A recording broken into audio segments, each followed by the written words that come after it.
Bonjour, bienvenue à cette première capsule sur le chapitre 3 qui porte sur l'isomérie et la stéréochimie. Donc, on va regarder un petit peu plus les molécules en 3D. Donc, pour l'instant, tout ce qu'on a vu, c'est surtout du 2D avec le dessin directement sur notre feuille. Oui, on a exploré un petit peu la 3 dimensions, mais c'est quand même dessiné d'une façon qu'on puisse le mettre sur une feuille ou un tableau ou peu importe. Donc, ça reste quand même pas mal 2D lorsqu'on dessine, même si on met la perspective. Mais là, dans ce chapitre-là, qui est un chapitre un petit peu plus important pour la suite, on va vraiment explorer la 3 dimensions des molécules. Alors, on va commencer par le sujet qu'on appelle l'isomérie. Okay?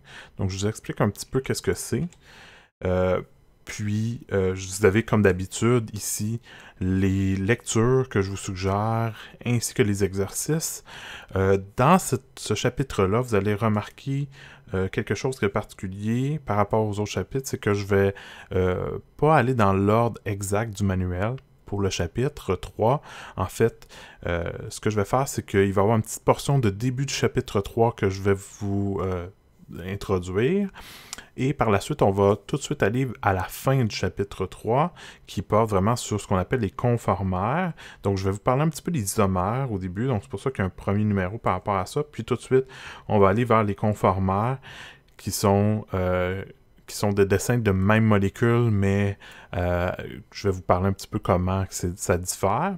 Puis par la suite, on va aller vers les isomères, puis les isomères 3D par la suite.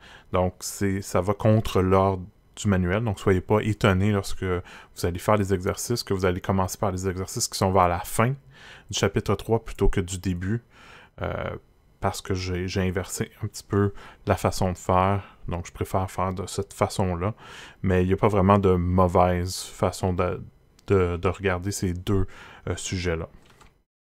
Alors, ce qu'on va d'abord observer, c'est qu'au fond, quand on a des molécules organiques, on peut les comparer entre elles. Okay? Pour ce faire, on va se poser plusieurs questions. La première question que vous allez vous demander, c'est généralement, quand vous allez regarder la molécule, c'est est-ce qu'il y a le même nombre de carbone, hydrogène, oxygène, azote, etc. Donc, est-ce qu'ils ont la même formule moléculaire? Dans le cas où la réponse est non, ça va être assez simple. Ça veut dire que c'est des molécules totalement différentes. Il n'y a rien qui les relie vraiment ensemble, à part être des molécules faites à partir de carbone, hydrogène, etc. Mais il n'y a rien d'autre qu'on peut vraiment tirer comme information. Ce qui est plus intéressant, c'est si la réponse est oui. Si la réponse est oui, qui ont la même formule moléculaire, il y a une possibilité que ça soit la même molécule deux fois. Okay? Donc, si vous avez deux dessins de molécules organiques que vous comparez, puis qu'une des questions, la première question, c'est s'ils ont la même formule moléculaire, ça veut dire qu'ils ont les mêmes atomes, ben c'est possible qu'ils soient tous liés de la même façon et donc que ça soit la même molécule. Fait que la deuxième question, c'est justement se demander est-ce qu'on peut superposer ces deux molécules-là? Si vous êtes capable de les superposer une par-dessus l'autre, c'est que c'est exactement la même molécule. Donc, à ce moment-là, on va arriver à la conclusion qu'on a la même molécule dessinée probablement de façon différente. Mais c'est possible que vous n'ayez pas exactement la même molécule, mais que suite à une rotation autour d'un lien simple, donc on a le droit de tourner autour de liens simples, ça c'est quelque chose qui est possible. Par contre, on n'a pas le droit de faire de rotation autour de liens doubles ou de liens triples. Je vais vous expliquer pourquoi par la suite. Les liens triples, c'est pas très important puisque de toute façon, c'est linéaire, mais les liens doubles, ça va changer quelque chose. Mais je vais vous expliquer ça un petit peu plus tard. Mais on a le droit de faire des rotations autour de liens simples. Ça veut dire que on va avoir des formes qui vont un petit peu différer. Je vais vous montrer un exemple de ça, bref, pour vous montrer un petit peu qu'est-ce que je veux dire par là. Donc, si je dessine une molécule, pas comme ça, je veux dessiner une molécule. Donc, par exemple, celle-ci. Qu'est-ce qui peut arriver? C'est qu'on a le droit de faire une rotation autour d'un lien simple. Donc, je pourrais faire une rotation comme ça, autour du lien ici. Ce que ça me donnerait, c'est que si je fais cette rotation-là, par exemple de 60 degrés, je vais arriver avec mon lien, plutôt que d'être vers le haut, ici comme ça, je vais faire une rotation pour l'amener vers le bas, comme ceci. Donc, cette molécule-là, cette deuxième représentation-là, c'est exactement la même molécule que la première, sauf que c'est suite à une rotation autour d'un lien simple. Donc, si je fais la rotation inverse, je vais revenir à ma première forme, à la première molécule exacte. Donc, je peux les superposer, mais seulement après une rotation autour d'un lien simple. Si c'est ce cas-là, à ce moment-là, on appelle ça des conformeurs. Puis c'est une des familles qu'on va regarder tantôt dans les premières capsules sur le chapitre 3. Par contre, la dernière possibilité, c'est si vous ne pouvez pas les superposer d'aucune manière, même après une rotation, peu importe, c'est impossible. À ce moment-là, ce sont des isomères. Lorsque vous allez essayer de superposer, vous avez le droit de faire des rotations de la molécule complète. Ça, il n'y a pas de problème. La faire flipper à 180, des choses comme ça. Tant que c'est la molécule au complet, il n'y a aucun problème. Faire des rotations, vous avez le droit de faire des rotations autour de liens simples. Mais à ce moment-là, ça va tomber dans la famille des conformeurs si jamais vous faites des rotations autour de liens simples. Mais faire tourner la molécule ou la flipper, ça ne change pas la molécule en tant que telle, donc ça reste toujours la même molécule si vous êtes capable de les superposer. Mais si vous n'êtes pas capable, après tous les essais possibles, à ce moment-là, c'est la famille des isomères. Maintenant, la famille des isomères, c'est pas mal plus grand que juste une réponse ici. Ça veut dire qu'on va pouvoir le développer un petit peu plus. Donc, on va avoir un deuxième schéma ici. Puis, on va parler de qu'est-ce qu'il peut avoir comme type d'isomère. Donc, ce qui va nous intéresser, c'est les différents types d'isomères qu'on peut avoir. Donc, le chapitre 3 va vraiment porter sur les différents isomères ainsi que les conformeurs. Donc, qu'est-ce que c'est qu'on peut avoir lorsqu'on a deux molécules puis qu'on veut savoir qu'est-ce qu'ils ont ensemble comme soit différence ou comme ressemblance. Alors, première question qu'on se pose maintenant lorsqu'on est dans la famille d'isomères, qu'on s'est déjà posé 2 questions auparavant. Donc, la question 3, c'est est-ce que les atomes sont connectés de la même façon? Ça veut dire, est-ce que vous avez vraiment les liens aux mêmes endroits? OK? Si tous les liens sont exactement de la même façon, aux mêmes endroits, la différence, généralement, va être sous la forme de la 3 dimensions. Donc, lorsqu'on parle de stéréochimie, la stéréochimie, c'est la 3D. OK? Donc, la 3D de la molécule qui va varier. Donc, cette 3 dimensions-là, on va la regarder là, dans la deuxième portion. Donc, pas dans les capsules de la première semaine sur le chapitre 3, mais dans les capsules vers la fin du chapitre 3, on va regarder justement la 3 dimensions des groupes de stéréo-isomères. Donc, stéréo pour 3D. Okay? Donc, le mot stéréo ici, c'est pour la 3D. Donc, les isomères de 3 dimensions. Ça, c'est si, au fond, ils sont connectés exactement de la même façon. Qu'est-ce que ça veut dire? Ça veut dire qu'ils ont exactement les mêmes structures de Lewis, par exemple. Ça, ce serait une façon de voir s'ils sont connectés de la même façon. Par contre, si la réponse est non, ça veut dire qu'il y a une différence de comment les liens sont faits dans la molécule. OK? Donc, la question suivante, ça va se demander, OK, maintenant qu'ils ne sont pas liés de la même façon, est-ce qu'il y a une différence au niveau des groupements fonctionnels? Donc, est-ce qu'ils ont les mêmes fonctions ou non? Si la réponse est oui, qu'ils ont les mêmes groupements fonctionnels, ça veut dire que ce n'est pas la fonction qui est différente, c'est seulement où la fonction est placée, ou encore comment la chaîne de carbone est liée ensemble. À ce moment-là, on appelle ça les isomères de position. Donc ça, c'est le premier groupe d'isomères qu'on va regarder dans la capsule aujourd'hui. La deuxième possibilité, c'est de se dire non, ils n'ont pas les mêmes groupements fonctionnels. À ce moment-là, on va parler d'isomères de fonction. Ça veut dire qu'ils diffèrent selon leur fonction. Donc, soit ils diffèrent selon leur position ou la fonction. Donc, on va regarder ces deux-là plus en détail maintenant. Les stéréoisomères, on va les voir un petit peu plus tard. Donc, les deux isomères qui nous intéressent maintenant, ce sont les deux plus simples.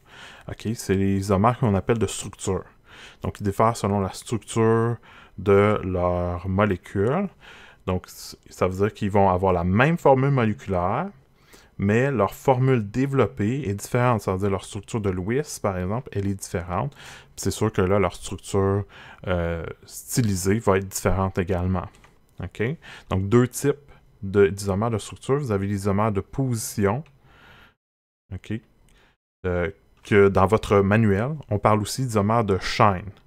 OK? Donc, moi, ce que j'appelle l'isomère de position, eux, ils appellent ça l'isomère de chaîne ou l'isomère de position. Donc, ils développent l'isomère de position en deux catégories. Moi, je les regroupe dans la même catégorie, là, parce que je trouve que c'est un petit peu trop développé pour rien là, de dire qu'il y a des isomères de position puis des isomères de chaîne qui diffèrent selon leur position de la chaîne. Moi, je regroupe tout ça dans la même chose. Qu'est-ce que les isomères de position vont avoir les mêmes groupements fonctionnels. Donc ça, c'est la première chose que vous devez faire attention, même groupement fonctionnel, mais leurs formules développées sont différentes. Ça veut dire qu'ils diffèrent selon la forme de comment ils sont liés dans la molécule. Voici deux exemples de ça. Okay? Vous avez un exemple ici où vous avez un alcool, donc OH, avec une chaîne de carbone comme ceci. Tandis que dans la deuxième molécule, qui est un isomère par rapport à la première, le OH est encore présent, ça veut dire que c'est un autre alcool. Donc, ils sont tous les deux des alcools, donc même fonction, mais vous remarquerez que la chaîne n'est pas liée de la même façon. Donc, la position de comment les carbones sont liés entre eux est différente. Hein? Le CH3 qui était ici au bout, plutôt que de le mettre sur ce carbone, sur leur carbone voisin, OK? On l'a déplacé, puis on l'a amené sur le carbone ici à la place. OK? Donc, on a déplacé comment les carbones sont liés ensemble. Donc, on a déplacé, donc positionné les carbones de façon différente. Donc, moi, j'appelle ça des isomères de position. Comme je dis, dans votre manuel, on va parler d'isomères de chaîne de carbone. Donc, quand la chaîne est à positionner différemment, on appelle ça des isomères de chaîne. Tandis que ce qu'ils appellent des isomères de position, donc si je reviens ici, je vais vous dessiner. Donc vous aviez la première molécule d'alcool qui avait une chaîne de carbone comme ceci, puis on avait le OH sur la position 2. Si maintenant je mets le OH sur la position 3, c'est une position différente avec la même fonction. Puis là, je n'ai pas fait varier la chaîne de carbone, j'ai fait varier la position juste de la fonction principale. Donc à ce moment-là, on va considérer ça comme étant un isomère de position. Donc ça, c'est une autre façon de voir les isomères de position. Dans votre manuel, eux, ils considèrent que ça, c'est vraiment un isomère de position, tandis que de changer la chaîne de carbone, comme j'ai montré ici, eux, ils appellent ça plus un isomère de chaîne. Mais moi, je considère que si vous me dites que c'est un isomère de position, je vais accepter les deux. OK? Mais faites attention lorsque vous allez regarder le COGG de votre manuel, il diffère les deux un petit peu. L'autre type d'isomère qu'on a vu tantôt, c'est l'isomère de fonction. Donc là, isomère de... Là, ça vous dit de quoi c'est différent. Donc, isomère de fonction, ça veut dire que la fonction est différente. Donc ici, pas la même... ils ont la même formule moléculaire, excusez, mais pas les mêmes fonctions. Donc, groupements fonctionnels vont différer. Donc, voici un exemple de ça. Même molécule qu'en haut, un alcool. Tandis que l'autre, ici, on a un éther. Avec la même formule moléculaire, c'est-à-dire même nombre de carbone, même nombre d'hydrogène, même nombre d'oxygène, mais leurs fonctions sont différentes. Donc, alcool contre éther. Donc, à ce moment-là, on parle d'isomère de fonction. Donc, la première chose que vous regardez, c'est est-ce qu'ils ont la même fonction? S'ils n'ont pas la même fonction, vous avez des isomères de fonction. S'ils ont la même fonction, là, vous regardez, est-ce que c'est possible c'est la position des choses qui est différente? Puis là, à ce moment-là, c'est possible d'avoir des isomères de position. Alors, je vous montre un petit peu les groupes de molécules comme ceci. Donc, vous avez plein de molécules organiques. Dans ces molécules organiques-là, vous avez des regroupements qui ont la même formule moléculaire, tandis que les autres ont des formules moléculaires différentes, donc sont des molécules totalement différentes. Dans la même formule moléculaire, ce que vous allez remarquer, c'est qu'il y en a qui ont la même fonction. Donc, ceux-là ont tous un alcool avec un alcène, tandis que ceux-ci ont des fonctions différentes. Dans les mêmes fonctions, vous avez 4 molécules ici au centre qui ont exactement la même connectivité. C'est-à-dire qu'ils ont l'alcool sur le même carbone puis une double liaison entre les deux mêmes carbones. Donc ceux-là ont vraiment la même connectivité. Ils diffèrent seulement par la 3 dimensions de soit la double liaison ou encore la position de votre OH par rapport à l'avant ou à l'arrière. On va voir que ça va faire des stéréoisomères. OK? Donc on va en reparler un petit peu plus tard. Maintenant, si je regarde les deux molécules qui sont là, donc celle-ci avec celle-là, si je les compare, qu'est-ce que je vais avoir comme comparaison? Bien, puisqu'ils n'ont pas la même fonction, ce sont des isomères de fonction. Tandis que si je prends deux molécules, par exemple celle-ci et celle-ci, puis que je les compare, eux, ils sont dans la catégorie de même fonction, hein, parce que c'est un alcool avec un alcène, avec un alcène. Mais qu'est-ce qu'on voit? C'est que l'alcène ici, il est plus au centre de la molécule, donc entre le carbone 3 et le carbone 4, tandis que celui-ci est au bout de la molécule complètement, donc entre le carbone 4 et le carbone 5, parce qu'on commence par compter par l'autre côté, puisque l'alcool est plus important, donc ça c'est quelque chose que vous avez vu dans le deuxième chapitre. Mais la position de la double liaison, elle est différente.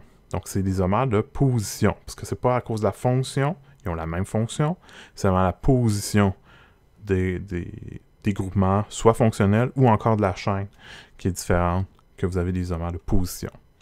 Alors, comme petit exercice, ce que je vais vous demander, c'est de me dessiner des isomères de position. Donc, pour le A, commencez par le A, 3 isomères de position possibles pour une molécule qui est le C5H12. Je vais vous spécifier tout de suite que le C5H12 peut seulement avoir des liaisons simples et pas de cycle. Donc, je veux pas de cycle, je veux pas de double liaison, je veux pas de triple liaison, je veux juste des liaisons simples entre carbone-carbone puis carbone-hydrogène. Dessinez-les en structure pas de Lewis, de structure stylisée. Normalement, là, à partir du chapitre 2, vous devriez laisser tomber pas mal la structure développée, structure de Lewis, puis seulement utiliser pas mal la structure stylisée ou semi-développée, là, des fois, de temps en temps, quand vous voulez écrire très très rapidement certaines molécules. Mais si vous voulez dessiner des molécules, généralement, c'est sous la forme stylisée, parce que vous avez aussi la 3D présente. Donc ici, je vous demande de dessiner les 3 isomères possibles. Okay? Il n'y en a pas plus. Il y en a juste 3. Faites attention parce qu'il y a des pièges possibles. Si vous essayez de dessiner 3 molécules qui doivent être des isomères de position, ça veut dire qu'ils doivent être 3 molécules différentes. Vous ne pouvez pas dessiner des conformères. Vous n'avez pas le droit de dessiner la même molécule, mais virer à l'envers non plus. Donc faites attention. Ça, les gens vont le faire souvent. Fait que si vous n'êtes pas certain, essayez de voir, est-ce que je suis capable de superposer cette molécule-là avec celle-là? Si la réponse est oui, ça ne marche pas. Vous ne devez pas être capable de les superposer. Alors, mettez le tout à pause, puis essayez de faire les 3. Si vous voulez, vous pouvez déjà aussi faire peut-être le B, les 5 isomères possibles pour le C6H14. Donc, vous voyez, un carbone de plus, puis il y a 2 hydrogènes de plus. Donc, ça va donner plus de possibilités. Donc, je rappelle, pas de double liaison, pas de triple liaison, pas de cycle. Je vais vous expliquer plus tard dans la capsule pourquoi on est capable de dire ça. Alors, je vais vous montrer la réponse dès que vous avez mis le tout à pause, vous avez fait votre exercice. Alors, je vous montre la réponse pour le A. Donc, pour le A, les 3 possibilités sont les suivantes. Puis là, je vais vous montrer que si vous ne les avez pas dessinées exactement comme ça, c'est pas grave, ça se peut que vous ayez dessiné la même molécule, puis c'est correct, mais un petit peu différemment. Donc, je vais vous montrer quand même les possibilités de dessin là, que je vois fréquemment. Donc, la première molécule, c'est les 3 carbones en chaîne comme ceci, donc un pentane. Tandis que la deuxième molécule, elle, c'est 4 carbones avec un embranchement vers un seul carbone, un méthyle, donc un méthylbutane. Tandis que la troisième possibilité, c'est un diméthylpropane, donc 3 carbones en chaîne avec 2 embranchements avec des méthyles. Alors, ce que je vois souvent, si je vous montre le tout ici. Donc, pour la première molécule, ce qui peut arriver, c'est que plutôt que de l'avoir dessinée comme ceci, les gens, des fois, la dessinent à l'envers, partent à l'envers, puis me dessinent ça. Mais vous voyez, j'ai fait un 180 degrés avec la molécule de départ pour la dessiner comme ceci. Donc, c'est exactement la même molécule, je n'ai rien changé. Donc, si vous la dessinez comme ça, ou comme je la représente dans la présentation, dans le cas que j'ai ici, c'est exactement la même chose. Si vous avez dessiné deux molécules, celle que je vous ai montrée comme la première possibilité, et celle-là comme étant deux isomères de position, ça, c'est pas correct, parce que c'est la même molécule. Ensuite, pour la deuxième molécule, ce que vous aviez, si vous aviez ceci, donc 4 carbones, puis un méthyle sur le deuxième carbone. Donc, les gens vont me dire, OK, j'ai le droit de faire ça. Qu'est-ce qui arrive si j'essaye de faire la même chose, mais qu'à la place de mettre sur le deuxième carbone, je le mets sur le troisième. Troisième carbone, comme ceci.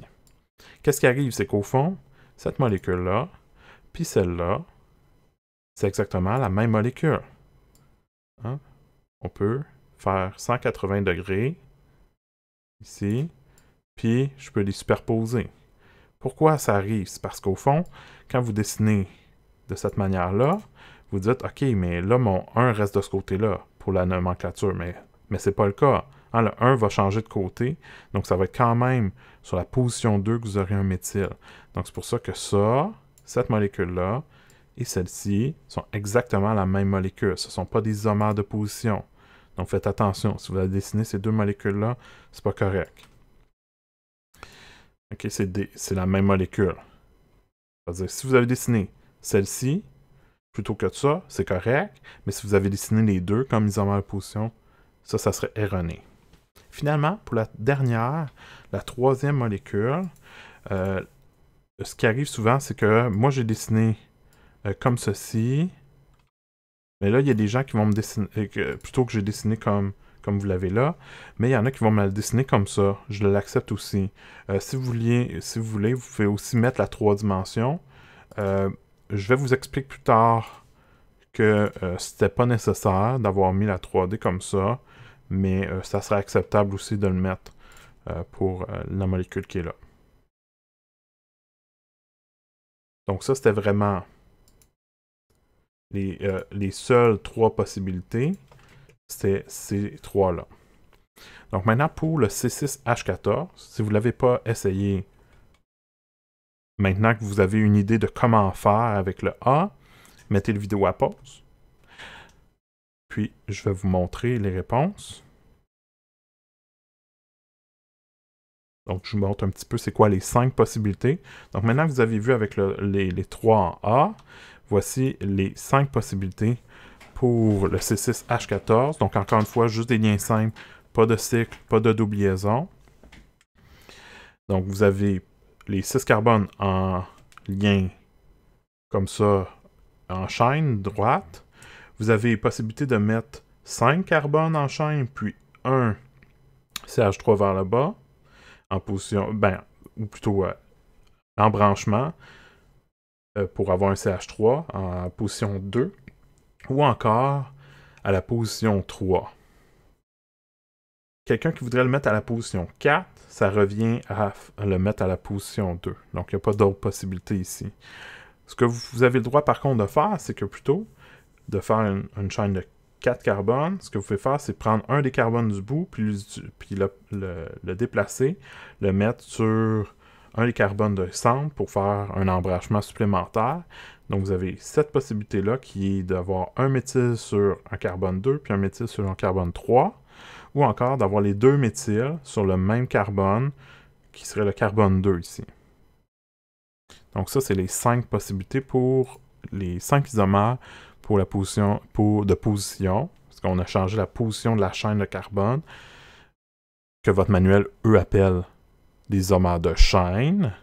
Donc ça, c'est pour le C6H14. Maintenant, si on va au C, où là, vous avez 9 isomères de position possibles, pour le C7H16, on a juste rajouté un carbone, 2 hydrogènes. Donc vous voyez vraiment, là, on fait un saut entre C6H14 avec 5 isomères possibles de position. Puis là, on est à 9. Ça veut dire que plus on a de carbone, plus il y a de possibilités.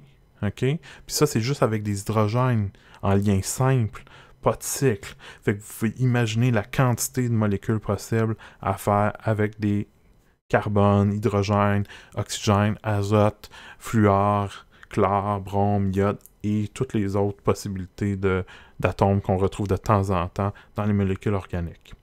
Alors, les 9 isomères de position, vous pouvez essayer de le faire. Là, ça commence à être un petit peu répétitif. Fait que je vous laisse quand même essayer si vous désirez. Donc, vous pouvez mettre à pause. Alors, je vous montre maintenant la réponse de tout ça ici. Donc, vous avez les 9 possibilités. Donc, comme précédemment en chaîne, vous avez un méthyle en position 2, méthyle en position 3. Vous ne pouvez pas le mettre méthyle plus loin parce que ça revient à mettre en position 3. Ensuite, vous avez utiliser une chaîne un petit peu plus courte, avoir 2 méthyles, soit sur la même position, les 2 sur le carbone 2 ou les 2 sur le carbone 3 d'une chaîne de 5 carbones, ou encore vous pouvez les avoir sur des carbones différents, soit le 2 et le 4, ou le 2 et le 3. Ensuite, une autre possibilité serait de jumeler ces 2 chaînes de carbone-là pour faire une chaîne éthyle. Donc ça, vous pouvez le faire ici. Vous ne pouviez pas le faire précédemment parce que précédemment, ça aurait juste rallongé la chaîne de carbone. Okay? Tandis qu'ici, ce qu'on a fait, c'est qu'on a pris un des carbones, puis on a fait un autre embranchement, ça veut dire maintenant on a 3 méthyles avec une chaîne de 4 carbones comme étant la chaîne principale. Donc vous avez 2 méthyles sur le même carbone, serait 2, puis 1 méthyle sur carbone 3. Une des choses que vous pouvez faire, c'est que lorsque vous regardez vos molécules pour savoir si ce sont des isomères de position ou des isomères tout court, là, peu importe, c'est qu'ils vont avoir des noms différents. S'ils ont le même nom, c'est probablement la même molécule. Ou encore des isomères 3D, donc stéréoisomères. Mais ça, je vais vous montrer qu'il y a des différences de noms qu'on va ajouter plus tard. Donc, à la nomenclature, on va ajouter quelques informations supplémentaires. Mais pour l'instant, si vous avez exactement le même nom pour 2 molécules, c'est que c'est la même molécule, 2 fois. Si jamais vous avez fait des dessins d'isomères de position, puis vous pensez que c'est correct, c'est juste une des représentations que vous avez ici, ou encore pour le B, et que vous pensez que c'était correct, mais que vous n'êtes pas certain, vous pouvez toujours me le montrer sur Teams en m'envoyant une photo de qu'est-ce que vous avez fait, puis je vais vous dire rapidement, là, est-ce que c'était correct, ou est-ce que c'est la même molécule, ou est-ce que c'est pas une possibilité qui est plausible. OK? Donc, faites ça si jamais vous avez des doutes. Maintenant, comment j'ai fait pour vous dire que le C7H16 ici n'avait ni double liaison, ni cycle, juste en regardant la formule moléculaire. Donc, la formule moléculaire peut nous donner des informations sur ce qu'on appelle le nombre d'insaturations. Donc, le terme insaturation va être important maintenant. Je vais vous montrer comment justement utiliser la formule moléculaire, même si elle ne donne pas tant d'informations que ça sur quelle molécule exactement. Hein. Si on regarde ici, là, ici, on avait plein de possibilités avec la même formule moléculaire. Fait que c'est sûr que c'est limité d'utiliser une formule moléculaire, mais on peut tirer quelques informations. Donc, je vous montre comment. Donc, la première chose, c'est que je vais vous montrer des molécules où il y a juste des carbones, des hydrogènes, puis il y a juste des liens simples. OK? Donc, quand c'est le cas, la formule moléculaire va toujours suivre cette règle-là, où le nombre de carbone va dicter combien d'hydrogène vous devez avoir. Ça veut dire que le nombre d'hydrogène va toujours être 2 fois le nombre de carbone, donc 2 ici fois n étant le nombre de carbone, plus 2. Donc pourquoi? C'est parce qu'au fond, si jamais vous avez une molécule qui est comme celle-ci, OK? Donc là, j'ai décidé en développer pour vraiment que vous puissiez voir tous les liens. Et là, je décide de rajouter un carbone. Je vais rajouter un 3e carbone ici. Qu'est-ce qui va se passer? C'est que le carbone que je vais rajouter ici va toujours venir avec 2 hydrogènes. Donc, c'est pour ça qu'on dit chaque hydrogène doit être accompagné de 2... chaque carbone, plutôt, doit être accompagné de 2 hydrogènes. Donc, 2 fois le nombre de carbone, plus 2 Le plus 2, c'est pour chaque embout de la molécule. Donc, vous avez 2N plus 2. Donc, ça, c'est d'où ça vient la règle pour les alcanes. Hein, les alcanes non cycliques. Ça veut dire, alcane, il n'y a rien comme double liaison, il y a juste des hydrogènes, il y a juste des liens simples avec les hydrogènes. Puis, il y a pas mais dans des situations où il n'y a pas de cycle, parce que les cycles comptent comme des insaturations. Donc, on va voir ça par la suite. Donc, vraiment, un alcane simple peut juste avoir un nombre pair d'hydrogène.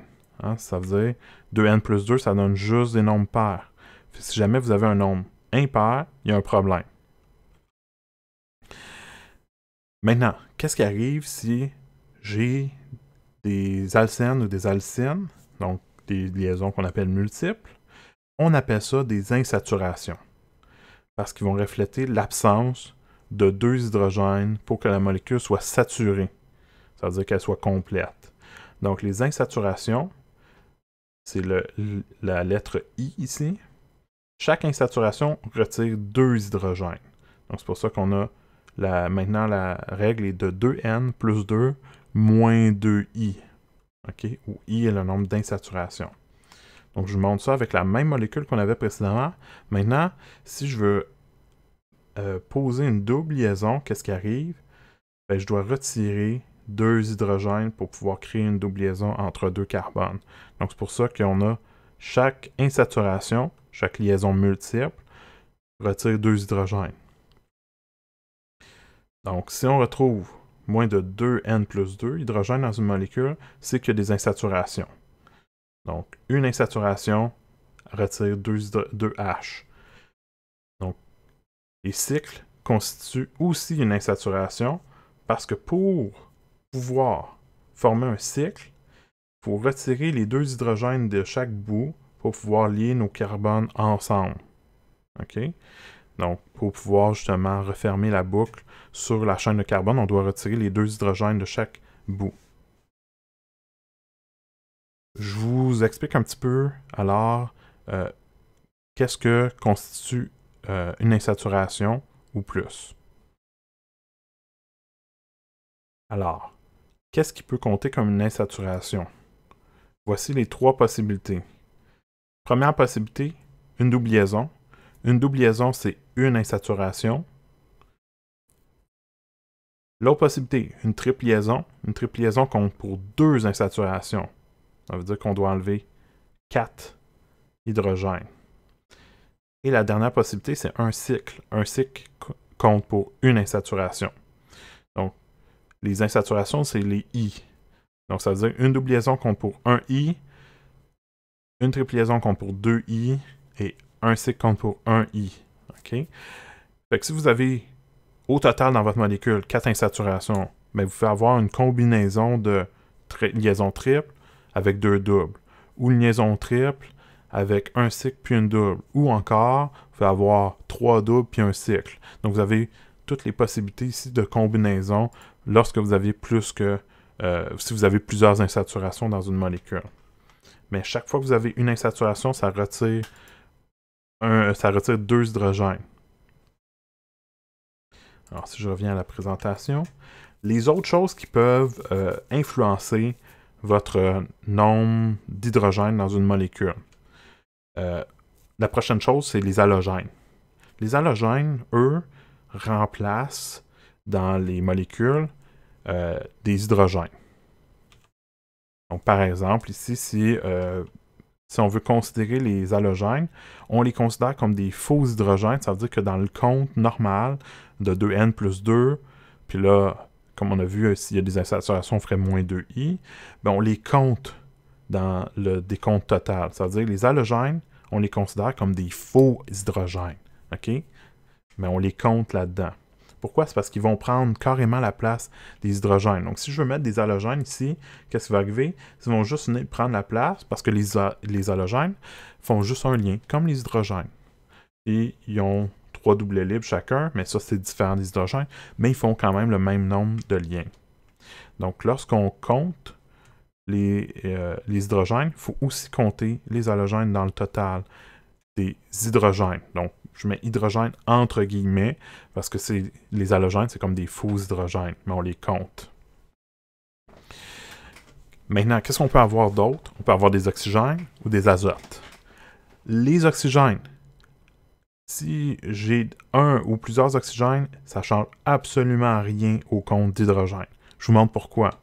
Prenez la molécule qui est là, vous ajoutez un oxygène dans la molécule, ici en plein milieu, entre les carbones.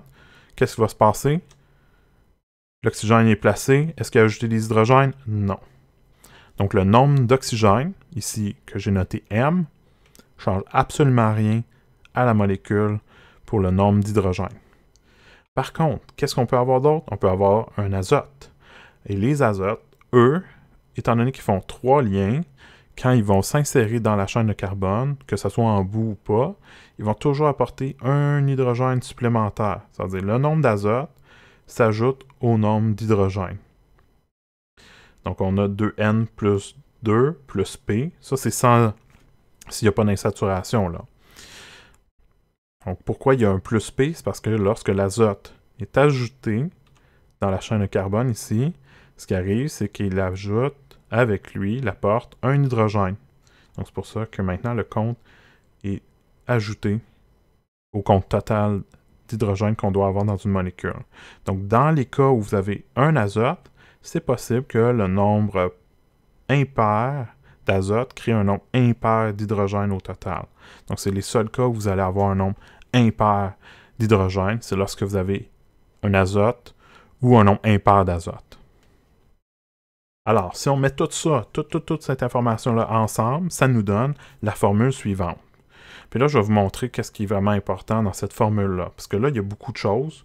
Hein, si vous avez N nombre de carbone, vous avez M nombre d'oxygène et P nombre d'azote. Puis le total de hydrogène plus halogène doit suivre 2N plus 2 plus P moins 2I, qui est le nombre d'insaturation. Mais souvent, ce qui nous intéresse, c'est le nombre d'insaturations. On veut calculer ça, le nombre d'insaturations. Alors, je vais vous montrer comment utiliser cette formule-là, mais un petit peu comme modifiée pour savoir comment calculer le nombre d'insaturations.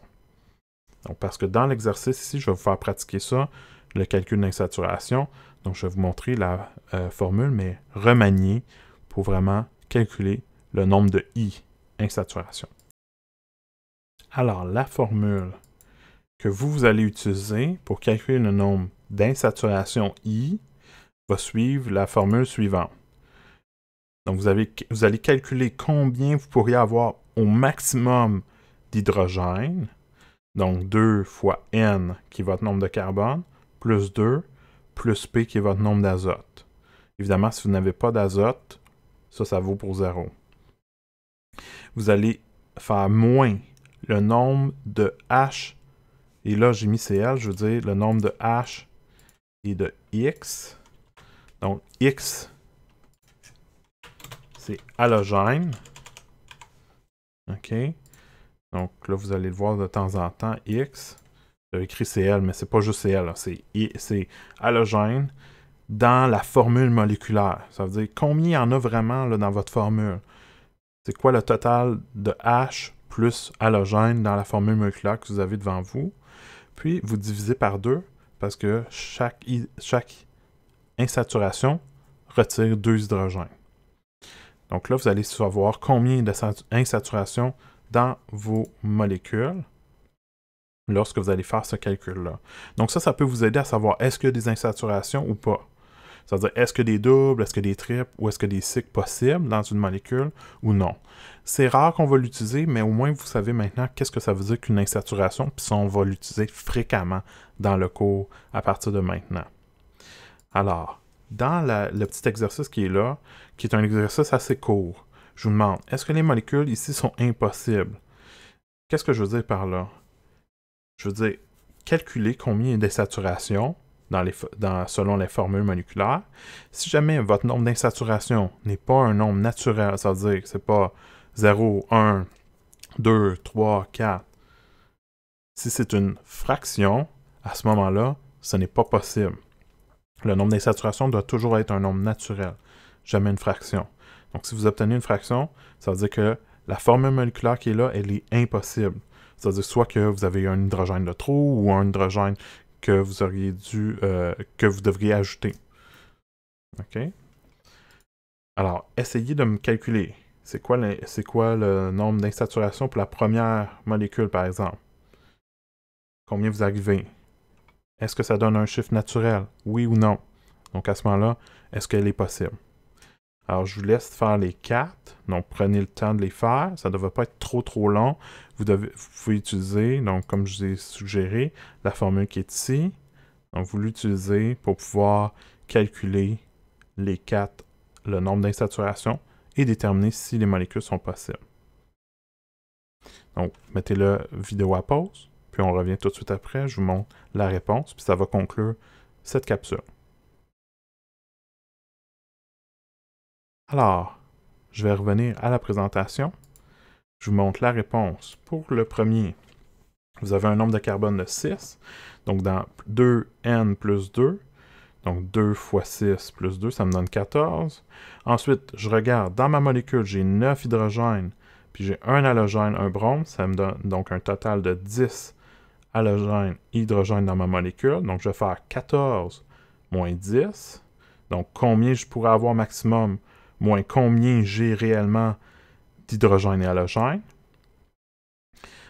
Donc 14 moins 10, je divise par 2, ça me donne donc 2 insaturations, ce qui fait en sorte que c'est une formule totalement possible. Maintenant, si je regarde la deuxième molécule, qu'on pourrait dire B, dans cette deuxième molécule-là, la formule moléculaire n'est pas possible. Pourquoi? Parce que si on regarde, on a 7 carbone, on a un azote, donc la formule 2n plus 2 plus P, ça me donne 17.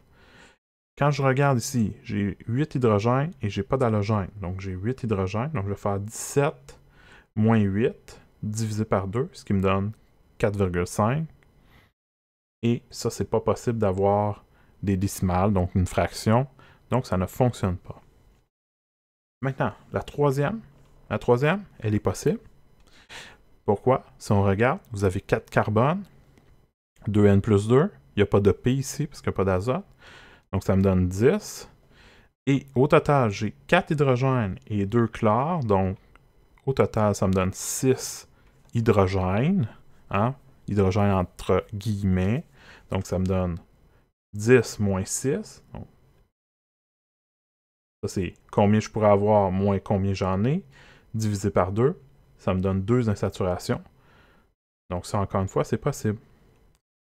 Et finalement, le dernier, il y a beaucoup de carbone, mais même à ça, quand on fait le total, on va voir que c'est une molécule qui est possible comme formule moléculaire, parce qu'on a donc 17 carbone, 2 azotes, donc ça donne 2n plus 2 plus P, donc 38 hydrogènes possibles. J'en ai en réalité 13 plus 1 iode, donc 14, donc 38 moins 14 divisé par 2, ça me donne 12 insaturations. Ça veut dire qu'il y a vraiment beaucoup de possibilités. Je peux avoir donc des doubles liaisons, des triples liaisons, des cycles, pour un total de 12 insaturations. Évidemment, plus on monte en nombre de carbone, donc ici un C17, plus il y a de possibilités pour le nombre d'insaturations. Il y a parfois la question qui me vient comme quoi, est-ce qu'il y a une limite au nombre d'insaturations? Oui, mais c'est pas quelque chose qu'on va regarder dans le cours là, de façon très détaillé, fait que faites-vous-en pas. Généralement, on va se tenir avec des insaturations à un nombre qui est plus raisonnable que ça. Donc ça complète la première capsule sur le chapitre 3. Donc la prochaine capsule va porter un petit peu plus sur les conformères, qui sont le prochain sujet très important pour le cours, qui vont vous demander un petit peu plus de visualisation 3D. Alors d'ici là, portez-vous bien. À la prochaine!